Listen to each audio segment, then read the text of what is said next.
Today, popular anime in the West include The Cash Cow, record-breaking anime Demon Slayer, My Hero Academia, and Attack on Titan, to name a few. They symbolize a healthy and continuously growing industry in the West, an industry that is headquartered in Japan. Bearing this in mind, how could the product of a country so culturally distinct to the West grow to such popularity? In this video, I plan to answer this question by first describing the beginning of anime in America by looking at the pioneers and the first shows to cross over with success. Secondly, by looking at how the industry continued to target its American audience. And three, by looking at how anime continues to become more mainstream and accepted. The first 2 decades of anime's introduction into the United States saw both success and roadblocks. Anime in the West started when Osamu Tezuka traveled from Japan to the headquarters of NBC in New York to discuss having his animated series Tetsuwan Otomo air in the United States. This gave the people of 1963 the classic show we all know as Astro Boy. You're a hero as you go, Astro Boy! Astro Boy was unlike any of the shows on TV at the time, not only in terms of its art style being in black and white, while other shows were moving to color, but also by the plot and the themes tackled by the show. You see, Astro Boy may not look this way to one who has yet to see it, but it was a very dark show. It begins with a father seeing the death of his son, and in wanting to bring him back, he created a robot boy. After spending years together, the father, seemingly mentally ill, began asking Astro Boy why can't he grow like a normal child. The father grew annoyed with Astro Boy and sold him away. Like I said, this was unlike most shows at the time, and despite growing in popularity and spanning 104 episodes, Astro Boy was discontinued. Other anime at the time included Aitoman, Senin Buraku, and Wolf Boy Ken. But during its early inception, the growth of anime took a major hit in 1970, when the group called Action for Children's Television began censoring cartoons which contained violence, homoeroticism, gender ambiguity, and anything that showed the protagonist in a less than positive light. This was an informal ban which was ultimately lifted when President Ronald Reagan made for the FCC to be less stringent, moving away from the demands of the Action for Children's Television. The removal of this ban coincided with the change being made in the anime industry across the Pacific all the way in Japan. The 70s saw the rise of studios such as Madhouse and Sunrise, and in turn shows like Tomorrow's Joe and Lupin III, who gained popularity in Japan, and also Heidi, Girl of the Alps, and Vicky the Viking, which achieved international popularity.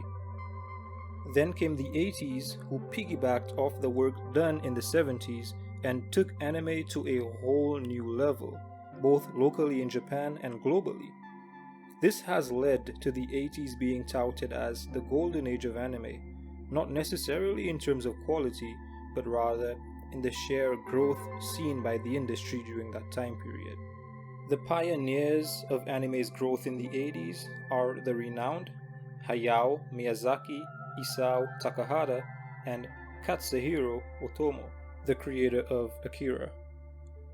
Now, as much as I would love to talk more in depth about the 80s and its influence on anime as an entire medium, the focus of this video is anime's growth in the West, and the catalyst for this is none other than Akira.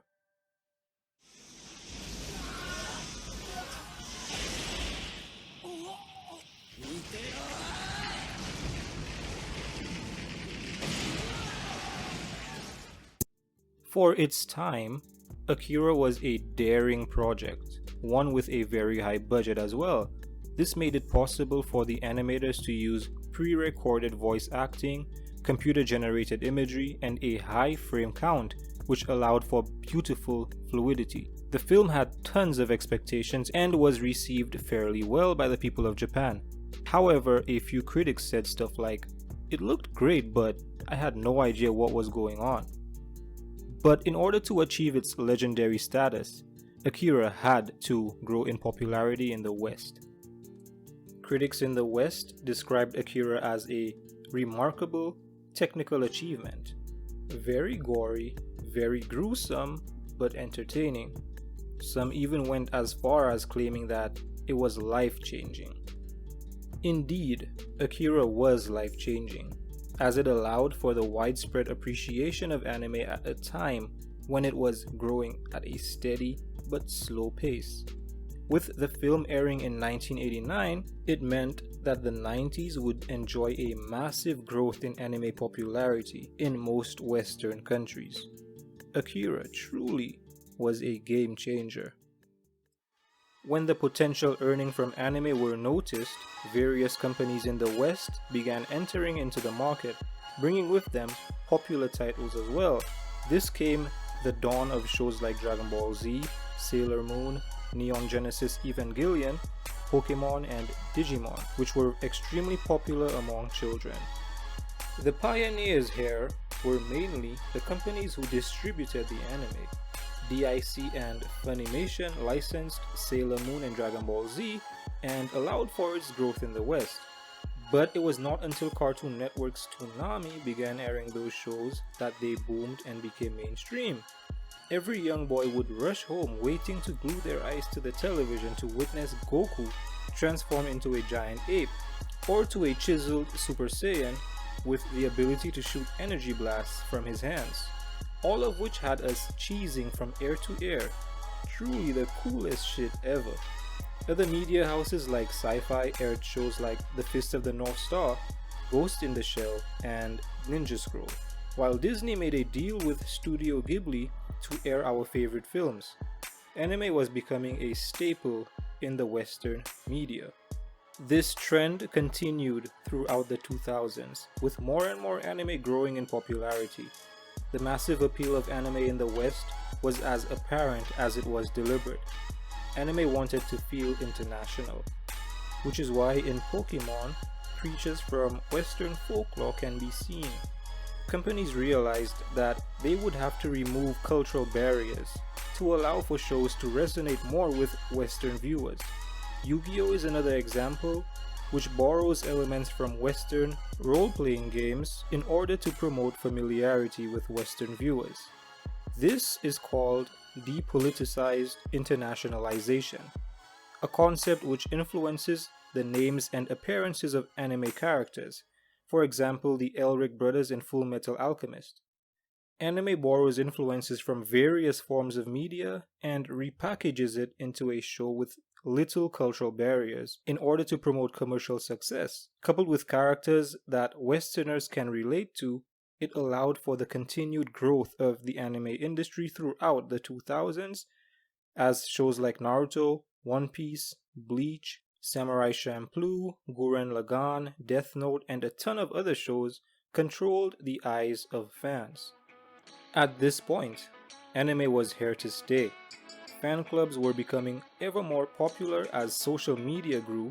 Piracy of anime became much more prevalent as websites popped up regularly.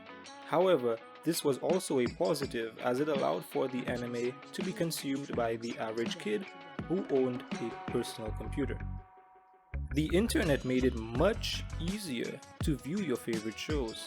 There were websites like Gogo Anime, Kiss Anime, 9anime, and many more that allowed us to watch our favorite shows for free with a few, maybe a lot of crazy ads. Animation became extremely well done, something which draws many fans into anime. Although many shows were receiving reboots, they never lacked for a fresh story to follow. Realizing the power of anime and manga, Japan commenced the Cool Japan Project, a government-sanctioned injection of $500 million to promote Japanese culture around the world as a way to boost international relations. This took place in 2013, coinciding with the arrival of Attack on Titan. Now, is it a coincidence that Attack on Titan became one of the most popular anime right now? I don't know, but it makes sense.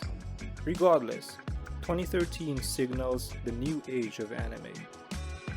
From 2013 onwards, anime has become ingrained into pop culture, with more and more normies becoming fans. Due to the ease of access to anime on sites like Netflix, Hulu, Crunchyroll, and more, many people can get into anime. Celebrities in America utilize anime art styles to a much greater degree in their music, while also including anime references in their lyrics. YouTube influencers have carved various lanes such as skits, anime analysis, reviews, merchandise unboxing, and more, which all promote the medium. It can safely and accurately be stated that anime has taken over the West. It is far more acceptable to be called a weeb than it was 10 years ago. In fact, being a weeb is now the cool thing. It is truly amazing how the medium has blossomed and continues on its march to world domination. I appreciate you for watching this video in its entirety.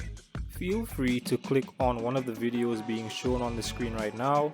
Don't forget to like the video, subscribe for more anime content, and as always, this has been Whole Lotta Anime. Have a wonderful day.